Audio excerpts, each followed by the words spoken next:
नमस्कार, debate centre में एक बार फिर आप सभी का स्वागत है। मैं हूं संजय उपाध्याय।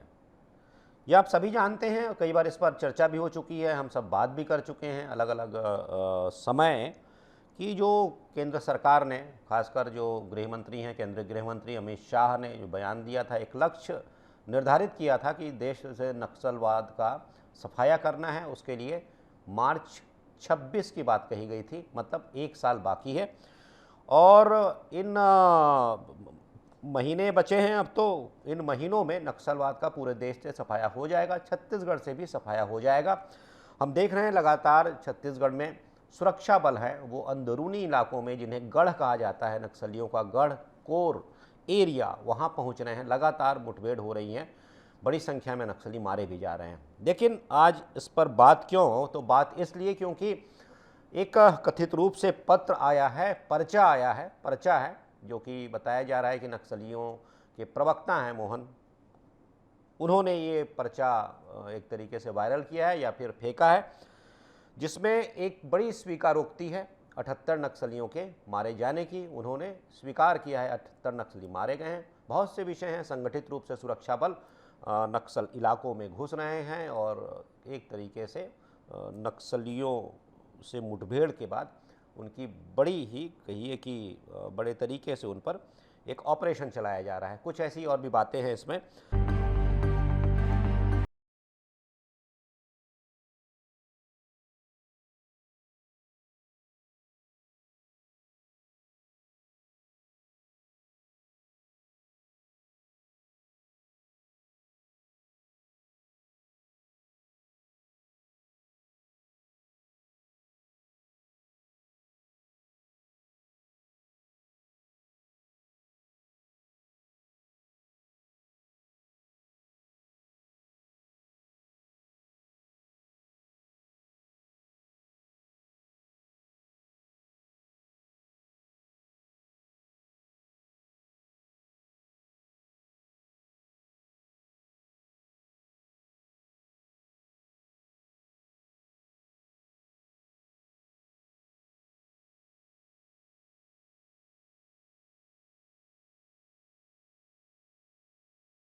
जब से भारतीय जनता पार्टी की सरकार छत्तीसगढ़ में आई है, तो हम जो छत्तीसगढ़ का कश्मीर कहते हैं जिसे बस्तर, वहाँ पर इन लाल आतंकों का साया पूरे वहाँ बस्तर वासियों के ऊपर हो रहा है और बस्तर को ये खराब करने का काम कर रहे हैं। और हमारे सरकार का संकल्प है कि नक्सल मुक्त छत्तीसगढ़ जब तक हम नहीं करेंगे तब तक हमारा ध्येय पूरा नहीं होगा।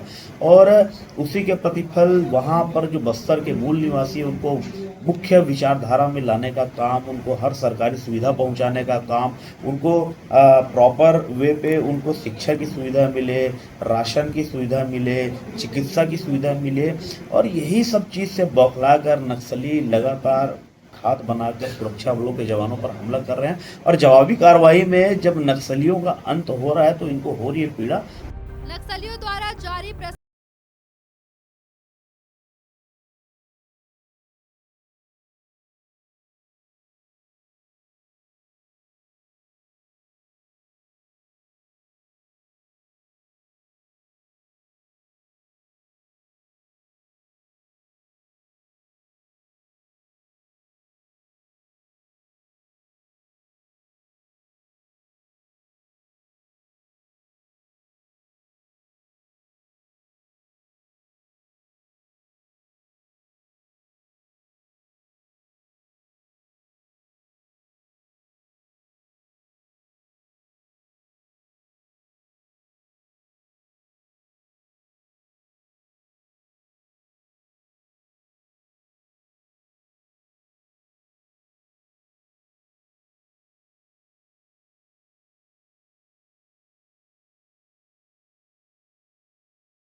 देखिए, भारतीय जनता पार्टी के राज में ही छत्तीसगढ़ में नक्सलवाद पनपा और फूला। आपको याद होगा कि जब कांग्रेस की पहली सरकार थी उस समय छत्तीसगढ़ में नक्सलवाद मात्र 3 लाख तक सीमित था। भारतीय जनता पार्टी की दमन सरकार के समय नक्सलवाद 14 जिलों तक गया और जब हमारी फिर से सरकार बनी तो हमने नक्सलवाद को समाप्त करने की दिशा में कदम उठाए।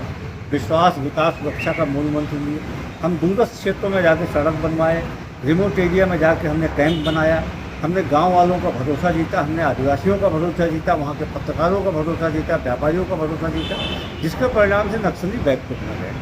अभी तक जो हालात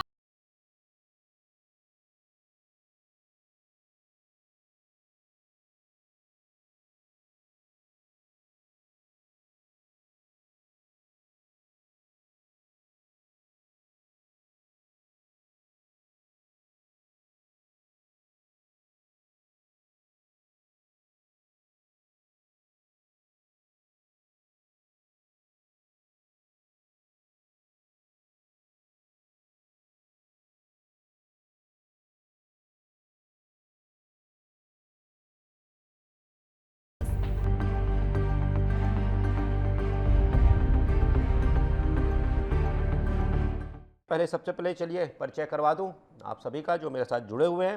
राजकुमार राठी जी हैं, प्रवक्ता हैं भारतीय जनता पार्टी के। राठी जी स्वागत है आपका। रुपेश दुबे जी हैं, प्रवक्ता हैं कांग्रेस के। रुपेश जी आपका भी स्वागत है। और साथ ही साथ रमेश पांडे जी हैं, वरिष्ठ पत्रकार हैं। रमेश जी आपका भी स्वागत है। शुरुआत में आपसे ही कर लेता हूँ। रुपेश जी, आपसे इसलिए मैं कर रहा हूँ शुरुआत क्योंकि बताइए ये स्वीकारोक्ति क्या बतलाती है। ये जो पर्चा मिला है जिसमें ये स्वीकारोक्ति है, सरकार जो दावे कर रही है, तो ये स्वीकारोक्ति एक प्रकार की क्या बताती है रुपेश जी? संजय जी नमस्कार। जी। रमेश पांडे जी नमस्कार। राजकुमार राठी जी नमस्कार। संजय जी, जिस प्रकार से नक्सलियों के द्वारा यह स्वीकारोक्ति पत्र है, उसे कथित पत्र कहा जा रहा है, तो सर्वप्रथम छत्तीसगढ़ सरकार को इस बात को स्पष्ट करना चाहिए कि क्या ये इस स्वीकारोक्ति को छत्तीसगढ़ सरकार स्वीकार करती है। क्योंकि छत्तीसगढ़ सरकार ये जनवरी 2025 से अब तक 100 नक्सलियों को मारे जाने की दावा कर रही है और नक्सलियों के द्वारा 78 नक्सली साथी उनके हैं, उनको मारने की उन्होंने बात को खुलासा किया है। और ऐसी स्थिति में 22 व्यक्ति जो और मारे गए हैं, कहीं वो ग्रामीण तो नहीं है। क्योंकि देखिए, हम नक्सली के खिलाफ जो हमारे सेना के जवान, पुलिस के जवान वहां लोहा ले रहे हैं, मोर्चा ले रहे हैं, उनको सफलता मिल रही है, उनकी अदम्य साहस पर कोई प्रश्न नहीं लगाना चाहते। लेकिन यदि कोई आंकड़ों पे बात होती है तो छत्तीसगढ़ सरकार को इस बात का खुलासा करना चाहिए। जिस प्रकार से गृह राज्य मंत्री नित्यानंद जी लोकसभा में बोलते हैं कि 17,589 किलोमीटर सड़कें जनजाति जो नक्सली क्षेत्र हैं उनके लिए स्वीकृत की गई हैं। 1,505 संचार के मोबाइल टावर स्वीकृत किए गए हैं। 61 कौशल विकास केंद्र स्वीकृत की गई है। 46 ITI स्वीकृत की गई है। 255 एकलव्य विद्यालय स्वीकृति दी गई है। 5,731 डाकघर की स्वीकृति दी गई है। 1,007 बैंक के और 937 ATM की स्वीकृति नक्सल क्षेत्रों के लिए दी गई है, वो 2026 के टास्क को पूरा करने के लिए। तो सरकार को बतानी चाहिए कि केंद्र सरकार से इतनी जो योजनाएं लागू की गई हैं, उन योजनाओं में छत्तीसगढ़ को कितना लाभ मिला, कितनी सड़कें बनी, ताकि हम सब भी देखें कि जो सेना के जवान हैं वो वहां लड़ रहे हैं, ग्रामीण छत्तीसगढ़ सरकार पे विश्वास जता रही है, तो उनको कितना लाभ मिला। तो इस बात पे भी बात होनी चाहिए। और रही बात 78 नक्सलियों के मार गिराने सरकार को एक सिरे से नकार देगी कि हम 78 को नहीं मारे, तो वास्तविकता बतानी चाहिए। और साथ ही साथ छत्तीसगढ़ सरकार को, क्योंकि नक्सलियों ने देखिए, नहीं मैं ये कह रहा हूँ उसमें रुपेश जी, मैं कह रहा हूँ ये कि ये एक कदम आगे बढ़ के ये मानना कि भाई इतने तो मतलब इतने तो पुष्ट हो ही गए ना। मतलब अगर सरकार दावा करती थी, आप कहते थे नहीं इससे ज़्यादा आप बताते थे, कांग्रेस तो इससे ज़्यादा भी शायद आप कई बार बताते थे, इससे ज़्यादा लोग जो वो थे ग्रामीण थे, बड़ी संख्या थी उनकी ग्रामीणों की, जो मारे गए हैं वो उनमें नक्सली उतने नहीं हैं। तो ये जो इतने आंकड़े कम से कम आ गए हैं, तो ये तो 78 पर तो कम से कम आप भी राजी होंगे। लेकिन बात यही है कि ये जो पत्र है इसमें जो आंकड़े दिए गए हैं उसे कितना माना जाए। लेकिन एक तरीके से अगर उन्हीं के विंग का एक प्रवक्ता तेलुगु भाषा का पत्र है और ये सब लिखता है, तो ये तो दिखाता है ना कि थोड़ी सी परेशानी है उनको। वो खुद बता रहे हैं, अब तो वो लोकतांत्रिक तरीके की बात कर रहे हैं, बीजापुर बंद की बात कर रहे हैं, 4 अप्रैल को बीजापुर बंद करेंगे, बंद का आह्वान किया है। तो हिंसा की गतिविधियों के बीच ये एक लोकतांत्रिक तरीका, ये भी एक देखने वाली बात है। राठी जी एक बात बताइए, ये जो माना है और जो कह रहे हैं रुपेश जी जो कह रहे थे, आप तो वो पूरा सुन ही रहे थे, आंकड़ों की यहाँ बात करें, आंकड़ों की यहाँ पर आंकड़ों का विश्लेषण करें, या फिर इसे मानते हैं कि इस दिशा में भाई अगर ये कहा जा रहा है इसका मतलब है कि सुरक्षा बल अंदर तक पहुँच रहे हैं, बड़ी कार्रवाई हो रही है। क्योंकि ये भी बताया गया कि कौन फोर्स के वो कौन कौन सी बटालियंस, कौन कौन से बल हैं, ये तक उसमें उल्लेख किया गया है कि सीआरपीएफ है, फलाने हैं और जो डिस्ट्रिक्ट गार्ड हैं उनके जवान हैं, ये सब कुछ बताया गया है इसमें। राठी जी। मीडिया में संजय जी जी नक्सलवाद आज का सबसे बड़ा दुश्मन है, जनता का सबसे बड़ा दुश्मन है।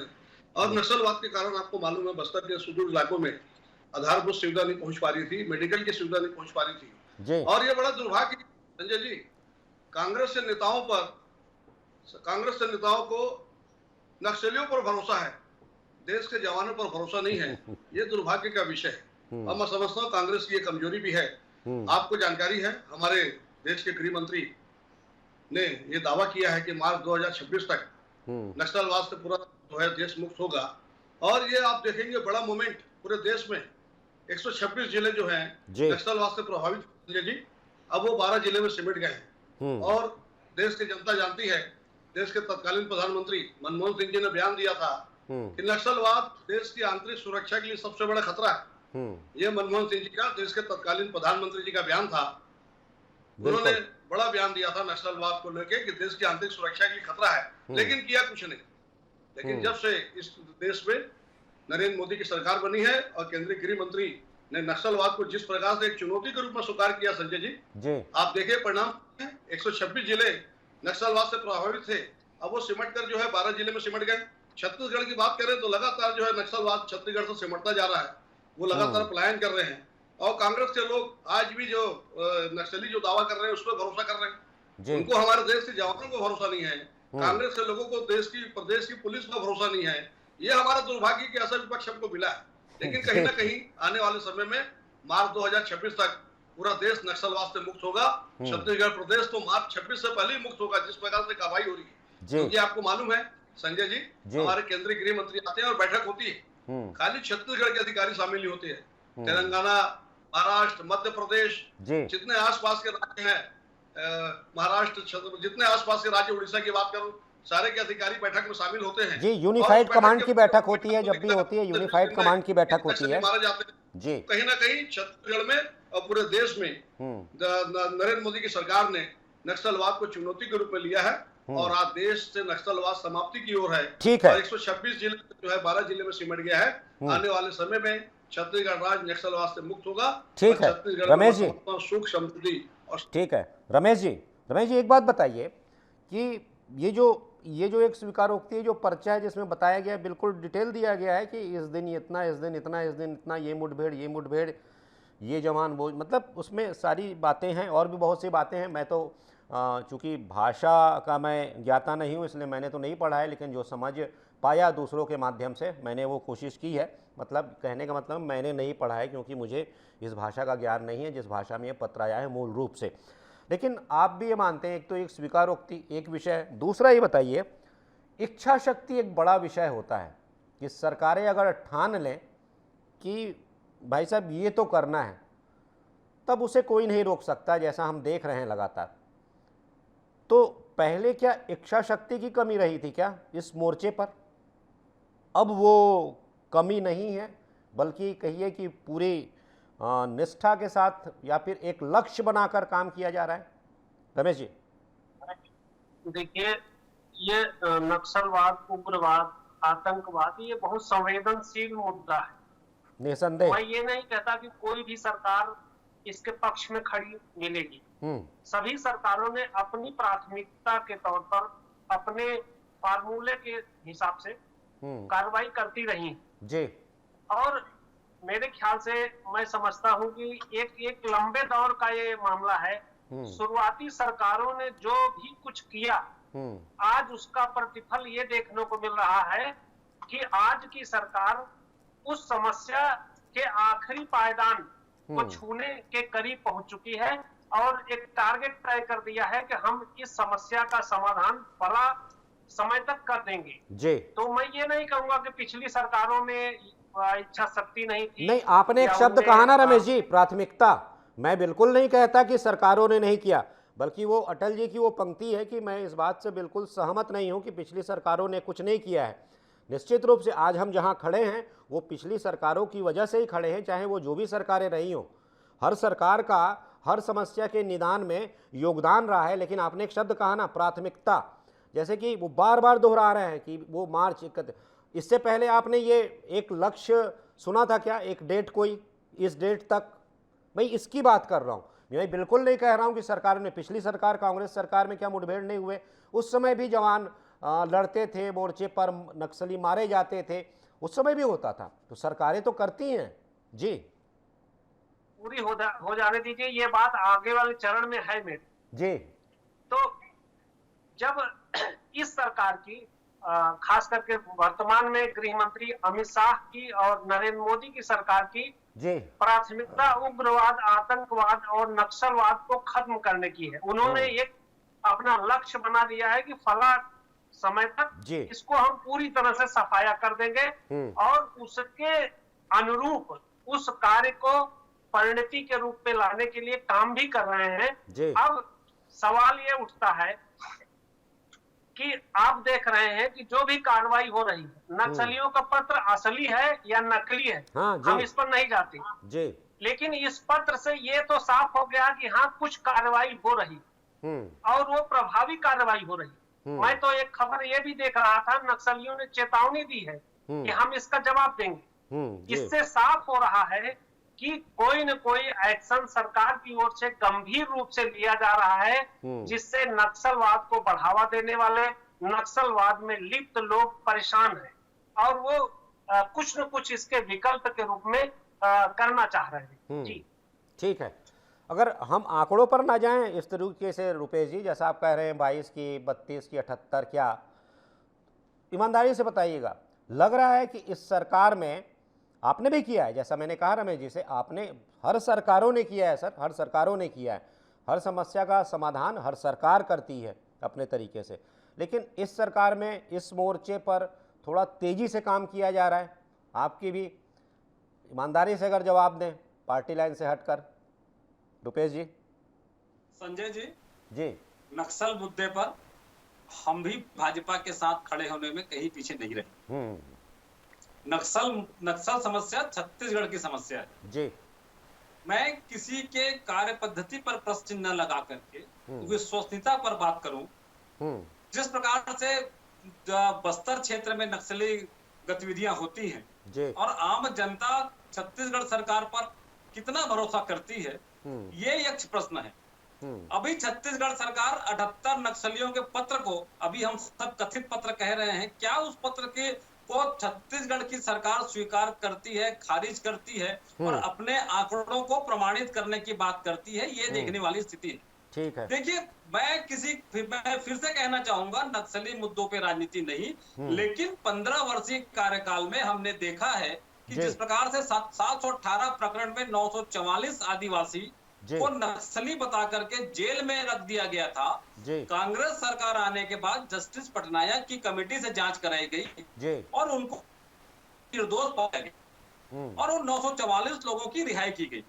तो इस स्थिति में देखिए दोनों स्थितियां हैं, यदि आप मार रहे हैं और उसके बाद हमारे दीपक बैद जी ने बीच में जब नक्सली मुठभेड़ हुए थे तो किसी ग्रामीण की हत्या की गई है, उस बात की भी स्वीकारोक्ति उन्होंने उजागर किया था। सरकार आज तक उस मामले में अपनी स्पष्टता प्रमाणित नहीं की है, ना ही स्पष्ट जानकारी दी है। ऐसी स्थिति में कहीं ना कहीं प्रश्न लगता है, लेकिन छत्तीसगढ़ से नक्सलवाद समाप्त होना चाहिए, हम सबकी मंशा है।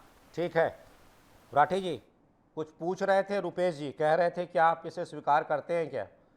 मतलब सरकार स्वीकार करती है इस पत्र को, मानती है?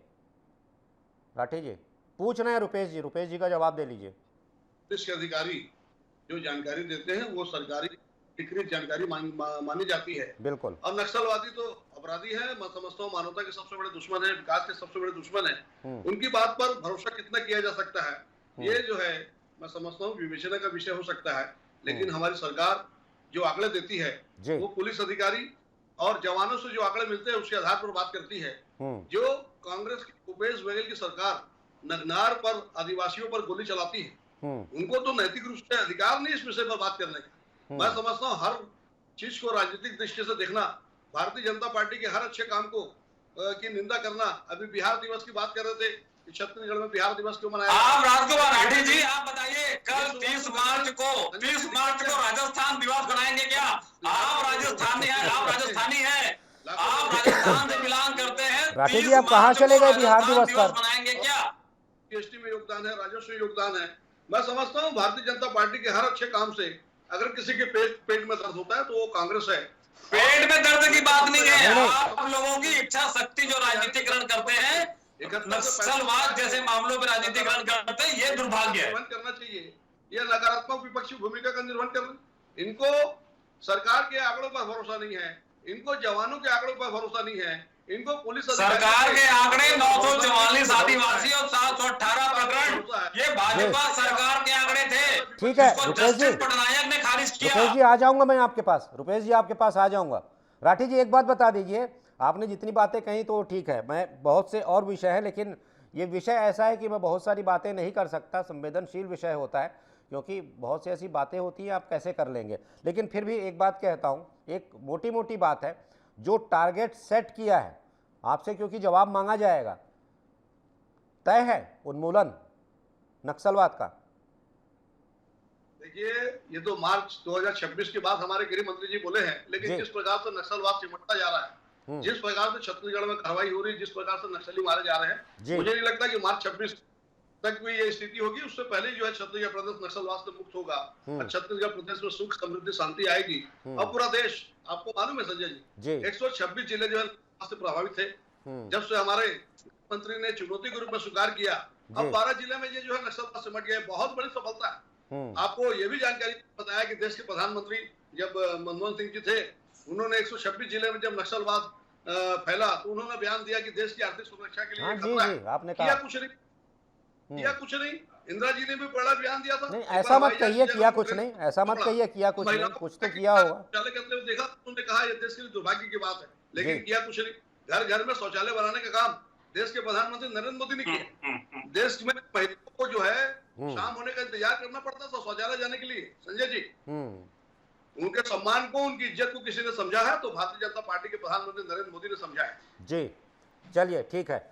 रमेश पांडे जी एक बता दीजिएगा, फाइनल कमेंट बता दीजिएगा। जैसा कि मैंने राठी जी से पूछा तो वो तो राजनीतिक व्यक्ति हैं, राजनीतिक जवाब उनका था कि उसके पहले हो जाएगा, लेकिन आपको जैसा लग रहा है कि जिस गति से नक्सलगढ़ में फोर्स घुस रही है, कार्रवाइयाँ हो रही हैं, ये जो एक सेट टाइम है, ये जो लक्ष्य है, हो जाएगा पूरा?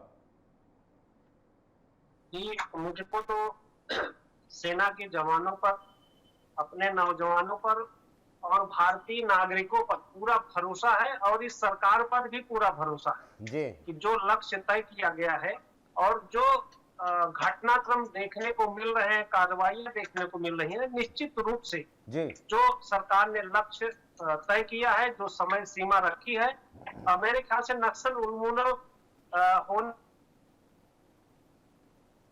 समय नहीं रह गया है, बहुत थोड़ा समय रह गया है, जिसको जल्दी ही मेरे ख्याल से पूरा कर लिया जाएगा। जी क्योंकि इसमें एक होता था ना कि वो जो इससे निपटना क्यों, जबकि सामने अगर दुश्मन हो तब लड़ाई बड़ी आसान होती है कि भाई वो चिन्हित है, और ऐसे में जो कार्रवाइयाँ होती हैं वो टारगेटेड होती हैं। लेकिन इस मोर्चे पर कहीं ना कहीं एक समस्या होती है कि गांव के भीतर जाना है, बहुत से लोग होते हैं उनमें घुले मिले होते हैं, बहुत से लोग होते हैं जिनकी पहचान नहीं हो पाती है, फिर ऐसे में उन्हें चिन्हित करना और उन्हें या तो मुख्य धारा में शामिल करना या फिर उनके साथ लड़ाई लड़ना। तो इस प्रकार से मैं कह रहा हूँ, क्योंकि ये एक चुनौती इसलिए भी बनी हुई थी इतने वर्षों से। रमेश जी सरकार इस मामले पर अलग अलग चुनौतियों पर अलग अलग तरीके से काम कर रही है। जैसे ऐसे क्षेत्र जो बहुत ही जोखिम भरे क्षेत्र हैं, वहाँ चौकियां स्थापित करना एक अलग विषय है। उन क्षेत्रों में विकास कार्यों को बढ़ावा देना एक अलग विषय है। उन क्षेत्रों के नौजवानों को रोजगार से जोड़ना, उनको मुख्य धारा से जोड़ना, उनको शहर के कल्चर से प्रभावित करना, ये एक अलग दिशा में काम चल रहा है। और वहाँ जो मौलिक सुविधाएं हैं, आज के आधुनिक सुविधाएं हैं, वो पहुंचाने की दिशा में एक अलग कार्य चल रहा है। तो इससे लगता है कि ये अलग अलग क्षेत्रों में अलग अलग चुनौतियों पर अलग अलग लोग काम कर रहे हैं, इसलिए हमको लगता है कि ये टारगेट जल्दी पूरा हो जाएगा। जी ठीक है, फाइनल कमेंट कुछ कहना चाह रहे थे रुपेश जी, मैंने आपको रोका था सर इसी विषय पर। आप 10-10 सेकेंड आप दोनों जी।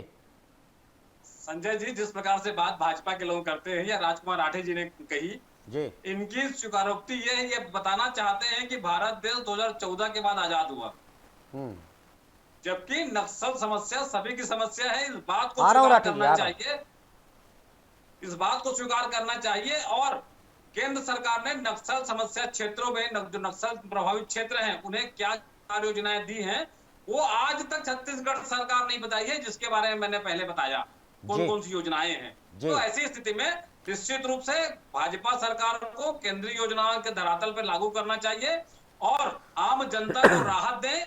नक्सल को मार गिराने के कारण के चक्कर में आदिवासी, निरीह आदिवासी, जिस प्रकार से उन्होंने 944 लोगों को जेल में भर दिया था, उस प्रकार की कार्रवाई से छत्तीसगढ़ सरकार को, भाजपा की सरकार को बचने चाहिए। ठीक है, राजकुमार जी फाइनल।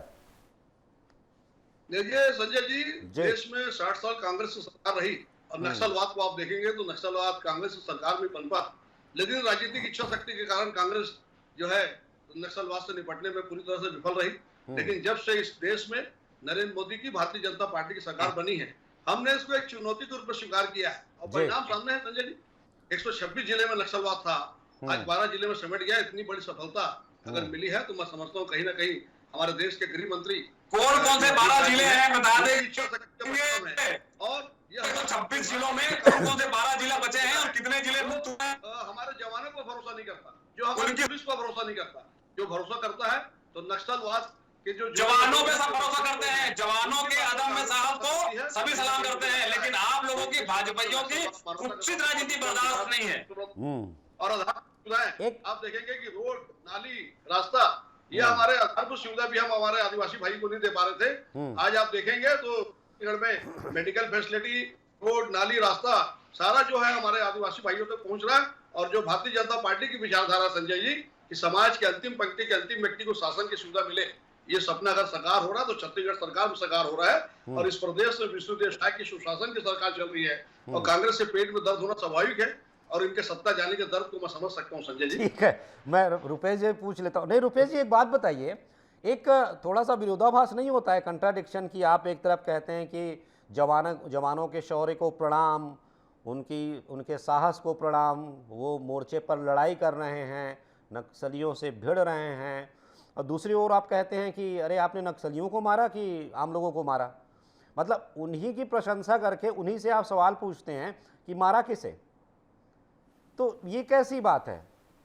आप प्रशंसा भी कर रहे हैं कि वाह आपने क्या लड़ाई की बहादुरी से, फिर आप उन्हीं से पूछ रहे हैं, क्योंकि सर लड़ तो वो रहे हैं ना वहाँ पर, और कोई थोड़ी लड़ रहा है कोई आकर। भाई बंदूक तो उन्हीं के हाथ में है ना। फिर आप उनकी प्रशंसा करते हैं, शौर्य को प्रणाम, और फिर पूछते हैं कि मारा किसे? आम लोगों को मारा क्या? आदिवासियों को मारा क्या? ये दो बातें कैसी? रुपेश जी। संजय जी, दो बातें हम नहीं कहते। शौर्य, सेना के जवान शौर्य का, पराक्रम का वहां उदाहरण प्रमाण दे रहे हैं। उसके बाद जिस प्रकार से भाजपा राजनीति करती है और अपना पीठ थपथपाती है, उस बात पे आपत्ति है। नहीं तो भाजपा के कार्यकर्ता जाके बंदूक लेके मारते हैं क्या? भाई वही जवान है ना जो मारते हैं, वही जवान एनकाउंटर करते हैं ना मुठभेड़ में। मैं इसलिए आपसे पूछ रहा हूं क्योंकि ये मैं बात कई लोगों से पूछा, समझ नहीं पाया आज तक मैं। जी, जवान ही तो मार के वो जो बॉडी है लेकर आते हैं, बताते हैं देखिए हमने इतने मारे, फिर आप उन्हीं में कहते हैं कि आपके शौर्य को प्रणाम, लेकिन मारा किसे? ये तो आदिवासी हैं, इसमें इतने आदिवासी हैं, तमाम दो बातें। तमाम तमाम अफवाहों के जी जी जी कहिए। कहिए कहिए रुपेश जब जी। हम अपने नेताओं का गुणगान करते हैं हाँ तो इस बात को कोई छत्तीसगढ़ की जनता स्वीकार नहीं करेगी। सेना का कोई जवान दुर्भाग्य से शहीद होता है, उनको मुआवजा देने के लिए छत्तीसगढ़ सरकार को 2 दिन का समय लगता है घोषणा करने में। लेकिन यदि मुठभेड़ हुआ, मुठभेड़ होने के तत्काल बाद मुख्यमंत्री जी, गृह मंत्री जी और उप मुख्यमंत्री जी, तमाम भाजपा के नेता ऐसे शौर्य गाथा करते हैं। अमित शाह ने आके गोली चला दी, नरेंद्र मोदी जी ने आके गोली चला दी। देखिए राजनीतिक मामला है, रुपेश जी, जो मैं पूछ रहा था ना, जो मैं पूछ रहा था उसका जवाब नहीं मिल पा रहा है। मैं वही तो कह रहा हूँ कि वो गोली तो नहीं चला रहे हैं ना। को सलाम करिए, राजनीति नहीं करिए।